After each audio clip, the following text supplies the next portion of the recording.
સ્વર વિજ્ઞાન વિશે માહિતી મેળવીશું. સ્વર વિજ્ઞાન એટલે શું? તો કે સ્વર વિજ્ઞાન એટલે શ્વાસનું વિજ્ઞાન. શંકર ભગવાને પાર્વતીજીને સૌથી પહેલાં આ સ્વર શાસ્ત્ર શિવ સર્વોદય વિજ્ઞાન જેને કહેવામાં આવે એ પાર્વતીજીને શંકર ભગવાને કીધું હતું. અને લગભગ એના 500 ઉપરના શ્લોકોના આધારે એક થોડી માહિતી આપને આપીશ કે સ્વર વિજ્ઞાન છે શું. પહેલાંના જમાનામાં લોકો બીમાર ના પડતા, સ્વસ્થ રહેતા, કારણ કે સ્વર વિજ્ઞાન જાણતા હતા અને તેનો પૂરેપૂરો ઉપયોગ કરતા હતા. તો એનાથી આરોગ્ય એનું જળવાઈ રહેતું હતું. બીજું, દર 1.5 કલાક એક સ્વર બદલતો હોય, ચંદ્રનાડી હોય તો સૂર્યનાડી થાય, તો એ બદલતું હોય તો એ કોઈ ટેન્શન નહોતું, કોઈ ગુસ્સો નહોતો, સરસ રીતે લોકો જીવતા હતા. એટલે બધા જ યોગ્ય રીતે શરીરમાં ફેરફાર થવા જોઈએ થતા હતા. પણ આજના દિવસની અંદર વ્યક્તિ ખૂબ જ ગુસ્સે થતું હોય છે એટલે સૂર્યનાડી કાયમ ચાલુ રહેતી હોય છે, શરીરમાં પિત્ત પ્રકૃતિ વધી જાય. હવે આ બધા શબ્દો છે એનો પરિચય મેળવીએ. સૌથી પહેલાં તો સ્વર એટલે શું? સ્વર એટલે શ્વાસ. જમણું નસકોરું ચાલુ હોય તો એને સૂર્યનાડી કહેવાય. એટલે જે લોકો પાસે નોટપેન હોય એ લોકો લખતા જાય સૂર્યનાડી, સૂરજ નાડી. જમણી નાડી એટલે કે ડાબું નાક ઓછો શ્વાસ લેવાય, જમણે નાકે વધારે શ્વાસ લેવાય, એને સૂર્યનાડી કહેવાય. અત્યારે આપણે ચેક કરી લઈએ. તમારું જમણું નસકોરું બંધ કરો, ડાબે નસકોરે શ્વાસ લો અને ધીરેથી છોડો. હવે ડાબું નસકોરું બંધ કરો, જમણે નસકોરે શ્વાસ લો અને ધીરેથી છોડો.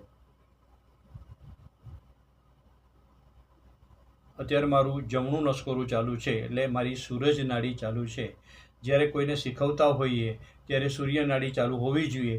તો એ જ્ઞાન છે એ સામેવાળા વ્યક્તિ સુધી સારી રીતે પહોંચે અને એને આત્મસાત થાય. એટલે અત્યારે મારી સૂર્યનાડી ચાલુ છે, આપને કઈ નાડી ચાલુ છે એ જોઈ લેજો. તો સૌથી પહેલાં આપણે લખશું સૂરજ નાડી. જમણી નાડી એને કહેવાય પિંગળા નાડી, પિંગળા નાડી. હિન્દીમાં દાયા નાડી, અંગ્રેજીમાં રાઇટ નોટ્રિશલ. દક્ષિણ નાડી પણ કહેવાય, એને જમના નાડી પણ કહેવાય. ગરમ છે કારણ કે સૂરજ ગરમ છે એટલે ગરમ નાડી છે. એનો રંગ કાળો છે, પુરુષ પ્રધાન છે, શિવ સ્વરૂપ છે અને ઘનાત્મક છે. ત્યાર પછી એની નાડી છે એટલે કે સૂરજ નાડી ચાલુ ન હોય એટલે જમણું નસકોરું ચાલુ ન હોય તો સ્વાભાવિક છે કે ડાબું નસકોરું ચાલુ હોય.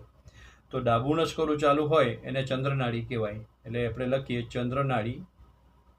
ડાબી નાડી ઈડા નાડી, લેફ્ટ નોટ્રિલ્સ, હિન્દીમાં કહેવાય બાયા. વામ નાડી, ગંગા નાડી.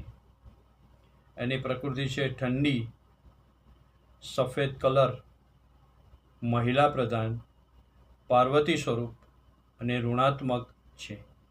ક્યારેક એવું થાય કે બંને નાડી સાથે ચાલુ હોય એટલે કે બંને નસકોરામાં સાથે એક જ સરખો શ્વાસ આવતો, એક જ સરખો શ્વાસ જતો હોય તો એને કહેવાય સુષુમ્ના નાડી. સુષુમ્ના નાડી. આ સુષુમ્ના નાડી ચાલતી હોય ત્યારે બંને નસકોરે શ્વાસ લેવાતો હોય અને બંને નસકોરે આરામથી શ્વાસ છોડાતો હોય. જ્યારે એક નાડીમાંથી બીજી નાડીમાં પરિવર્તન થતું હોય ત્યારે સુષુમ્ના નાડી ચાલુ હોય. સુષુમ્ના નાડી ચાલુ હોય ત્યારે એવું કહેવાય છે કે ધ્યાન, ધારણા, સમાધિ, પરચિંતન કરવું જોઈએ. કોઈ પણ સારા કે ખરાબ વિચાર ન કરવા જોઈએ. કોઈ સારું કાર્યની શરૂઆત ન કરવી જોઈએ, કારણ કે એમાં સુષુમ્ના નાડી ચાલુ હોય અને કોઈ પણ સારા કામની શરૂઆત કરીએ તેમાં સફળતા મળતી નથી. ખાસ કરીને કુદરતી રીતે સવારના ભાગે જ્યારે નાડી બદલતી હોય ત્યારે સુષુમ્ના નાડી ચાલુ હોય અને સાંજે સંધ્યા સમયે સૂર્યાસ્ત થતો હોય ત્યારે પણ સુષુમ્ના નાડી ચાલુ હોય, કારણ કે ત્યારે નાડી બદલતી હોય. તો આપણા વડીલોએ ખૂબ સરસ વ્યવસ્થા ગોઠવી છે કે વહેલી સવારે જ્યારે ઉઠો ત્યારે પૂજાપાઠ ધ્યાનમાં રહ્યો એટલે સુષુમ્ના નાડી ચાલુ હોય તો આપોઆપ ગોઠવાઈ જાય. અને સાંજે આરતીનો સમય હોય ત્યારે સુષુમ્ના નાડી ચાલુ હોય તે ધાર્મિક કાર્યોની સાથે એ આ સુષુમ્ના નાડી ચાલુ હોય તો એના ઘણા બધા ફાયદા થાય છે. એટલે આપણા જે રિવાજો છે એ રીતે ગોઠવાયેલા છે કે સવારે ને સાંજે ભક્તિ કરવી, ધ્યાન કરવું, પ્રાર્થના કરવી, આરતી કરવી, તો એ આ સુષુમ્ના નાડીને ધ્યાનમાં રાખીને ગોઠવેલું છે. સુષુમ્ના નાડી 3 નાડીઓની બનેલી છે: વજ્ર નાડી, ચિત્રા નાડી અને બ્રહ્મ નાડી. હવે આ બધાનો નાડી વિશે થોડો પરિચય મેળવો તો આનો ઉપયોગ શું? પણ એક સવાલ એવો થાય કે સાહેબ ઘણીવાર તો બંને નસકોરા બંધ હોય, એકે નાક ચાલુ ન હોય તો થોડો થોડો શ્વાસ તો લેવાતો જોઈએ. સાવ નસકોરા બંધ હોય તો 7 એના નાકના પોઈન્ટ છે એ વચ્ચે બતાવી દો.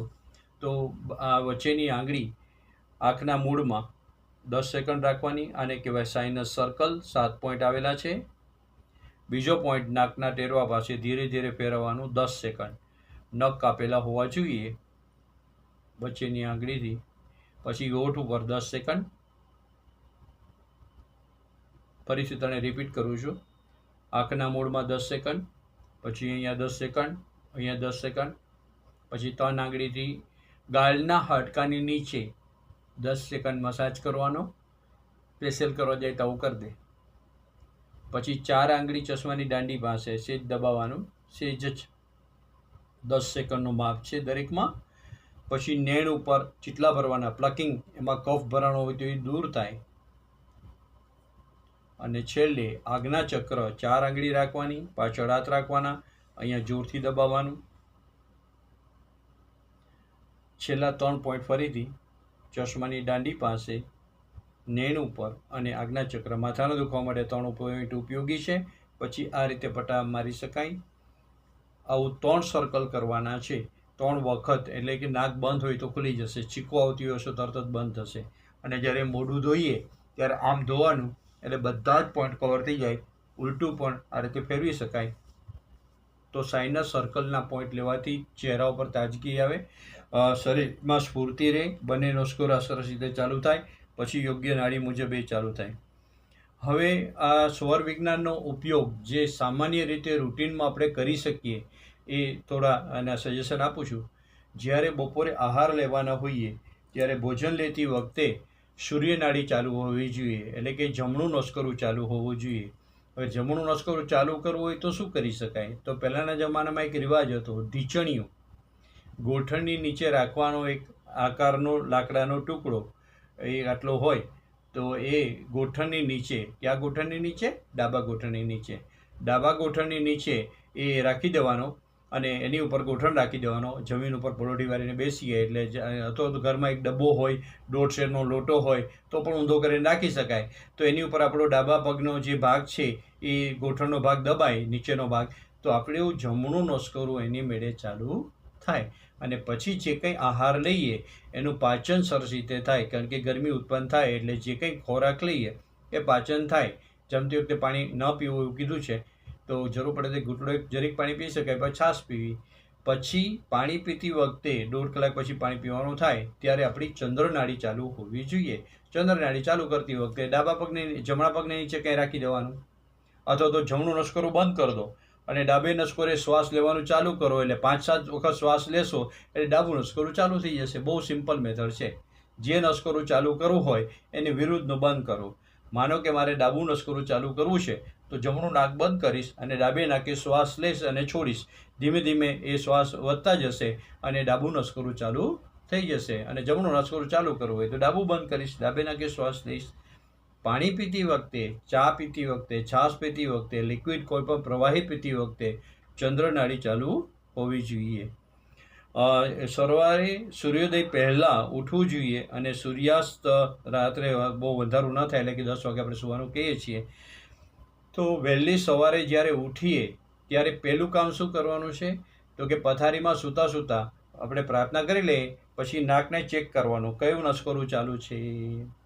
જે બાજુનું નસકોરું ચાલુ હોય એ બાજુ પડખું ફરવું અને ચહેરા ઉપર હાથ ફેરવો. માનો કે મારું સવારે ઉઠું છું અને મારું જમણું નસકોરું ચાલુ છે તો હું જમણે પડખે ફરીશ અને જમણા હાથથી ચહેરા ઉપર હાથ ફેરવીશ. સીધા સીધા પણ કરી શકાય. આ રીતે ચહેરા પર હાથ ફેરવવાનો. પછી જમણો હાથ જોઈ અને પ્રભાતે કર દર્શનમ એ શ્લોકને બોલી લેવાનો. અને ત્યારબાદ જમણે પડખે ફરી અને જમીન ઉપર પહેલો પગ હું જમણો મૂકીશ. જમણો પગ મૂક્યા પછી કેટલા પગલાં ભરવાના છે? હા, જમણા પગે આપણે 1 પગલું ભરવાનું. પછી આપણે જે રૂટીન ચાલતા હોય એમ ચાલતું થઈ જવાનું. અથવા તો 3 પગલાં. એટલે કે પહેલાં જમણો પગ મૂકો, પાછળ ડાબો પગ સહેજ લંબાવો, પાછો જમણો પગ આગળ જવા દો, પાછળ ડાબો પગ જવા દો. 3 પગલાં તમે ચાલી શકો જો જમણો સ્વર ચાલુ હોય તો, એટલે કે સૂરજ નાડી ચાલુ હોય તો. અને ત્યાર પછી 1 કલાક સુધી જે કંઈ કાર્યો કરવાના હોય એ જે સ્વર ચાલુ હોય એ સ્વરેના હાથે કરવા. એટલે કે જમણું નસકોરું ચાલુ હોય તો જમણા હાથે કાર્યો કરવા. તો એનાથી વધારે ફાયદો થાય છે. એ જ રીતે માનો કે હું સવારે ઉઠ્યો અને મેં ચેક કર્યું તો મારું ડાબું નસકોરું ચાલુ છે, તો સૌથી પહેલાં શું કરીશ તો કે મારો ડાબો હાથ લઈને ચહેરા ઉપર ફેરવીશ. ત્યારબાદ ડાબો હાથ સામે રાખીને પ્રભાતે કર દર્શનમ બોલીશ. ત્યારબાદ ડાબે પડખરે ફરીશ અને ડાબો પગ પહેલાં મૂકીશ. હવે ડાબો પગ જ્યારે પહેલાં મૂકીએ ત્યારે 2 ડગલા અથવા તો 4 ડગલા અથવા તો 6 ડગલા ડાબે પગે હાલવાનું. એટલે શું કરવાનું તો કે ડાબો પગ પહેલાં મૂકો, એની પાછળ જમણો પગ આવે, ફરી પાછો ડાબા આગળ મૂકો, પાછળ જમણો મૂકો. આવી રીતે 2 પગલાં 4 પગલાં બેકી બારમાં તમારે ચાલવાનું થાય અને પછી થોડો સમય સુધી ડાબે હાથે વધારે કામ કરવું જોઈએ. તો એનાથી આખા દિવસમાં ખૂબ સરસ સફળતા મળે છે. જે કંઈ કાર્યો કરે છે એમાં સિદ્ધિ મળે છે. એટલે આ સૌર વિજ્ઞાનનું પહેલું મહત્ત્વ આ છે. બીજું, સારા કામ માટે આપણે ઘરની બહાર નીકળતા હોઈએ કોઈ પણ કાર્ય માટે, તો ઉમરાની વાર પગ મૂકીએ ત્યારે ઊભા થઈને સેજ જોઈ લેવાનું કયો નસકોરું ચાલુ છે. જે નસકોરું ચાલુ હોય એ પગ ઉમરાની બહાર મૂકવું જોઈએ. પછી આપણે રૂટીનમાં જેમ ચાલતા હોઈએ એ રીતે ચાલીને નીકળવાનું. તો એનાથી કાર્યમાં સફળતા મળે છે. બાળકોને પણ સમજાવી શકે કે પરીક્ષા હોલમાં એન્ટર થઈએ તો જે નસકોરું ચાલુ હોય એ પગ આપણે પહેલાં પરીક્ષા હોલમાં મૂકવો જોઈએ. તો આ સૌર વિજ્ઞાન વિશે આટલું ઘણી બધી આ સરળ બાબતો છે એને આપણે અમલમાં મૂકીએ તો ખૂબ ફાયદો થાય.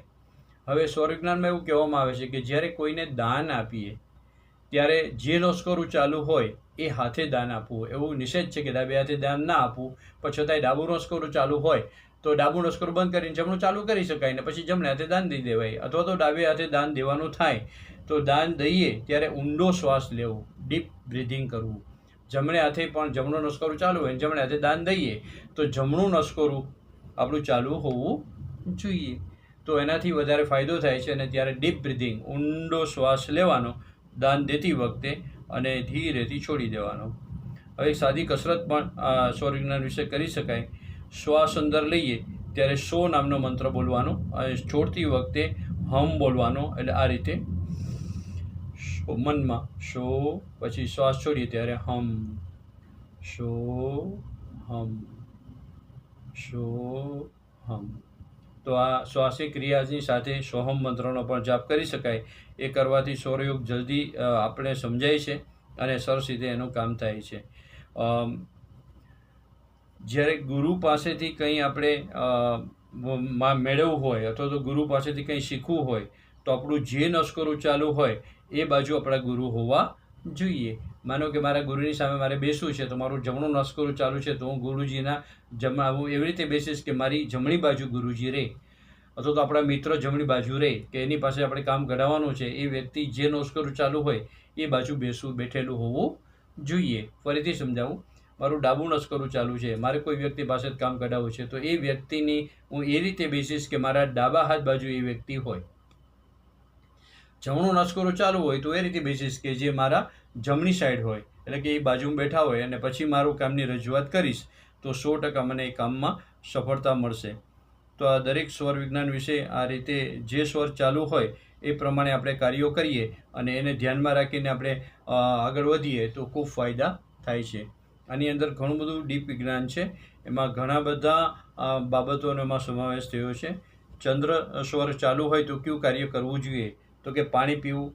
હા, જ્યારે બાથરૂમ જઈએ ત્યારે ચંદ્રનાડી ચાલુ હોવી જોઈએ અને સવારે ટોયલેટ જઈએ ત્યારે સૂર્યનાડી ચાલુ હોવી જોઈએ.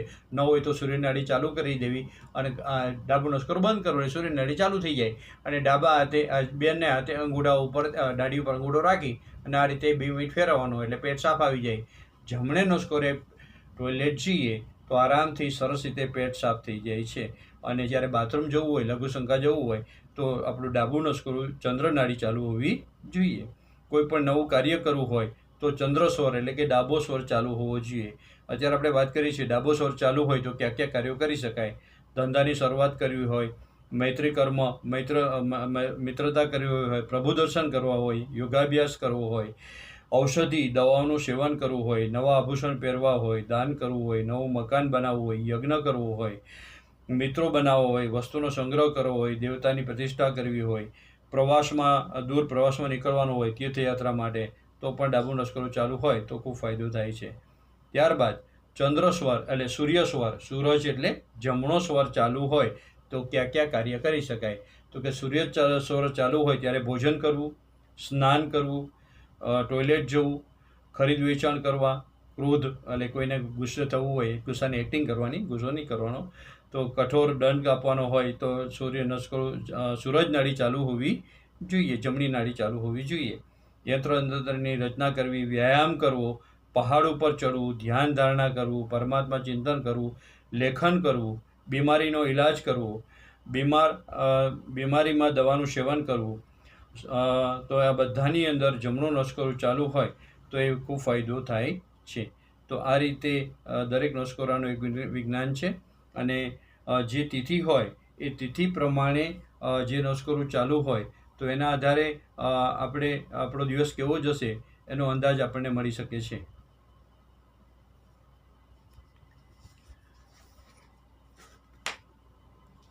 જે મહિનાની એટલે કે માનો કે બેસતો મહિનો છે, અત્યારે કયો મહિનો ચાલે છે?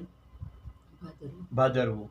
હવે આસો મહિનો શરૂઆત થાય, આસો સુદ એકમ અને આસો સુદ બીજ. તો આસો સુદ બીજના સવારે ઉઠીને નસકોરા ચેક કરવાના, ચંદ્રનાળી ચાલુ હોવી જોઈએ.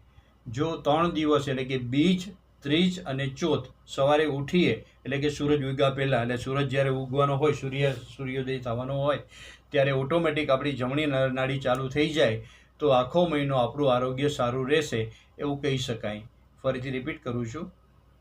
હવે પછીનો જે મહિનો આવે એની અંદર જે મહિનાની સુદ બીજ, બીજો દિવસ, મહિનાનો બીજો દિવસ સુદ બીજ, સવારે ઉઠીને આપણે નસકોરું ચેક કરવાનું. નસકોરું ચેક કર્યા પછી જો બીજમાં કુદરતી રીતે ચંદ્રનાડી ચાલુ હોય તો 3 દિવસ જોવાનું, બીજ, ત્રીજ અને ચોથ. એમાં બહુમતીમાં માનો કે 2 દિવસ ચંદ્રનાડી, 1 દિવસ સૂર્યનાડી હોય તોય ચાલે, 3 દિવસ ચંદ્રનાડી ચાલુ હોય તો પણ ચાલે. તો એનાથી આપણો મહિનો સારો જશે, આરોગ્ય સારું જશે એવો ખ્યાલ આવે.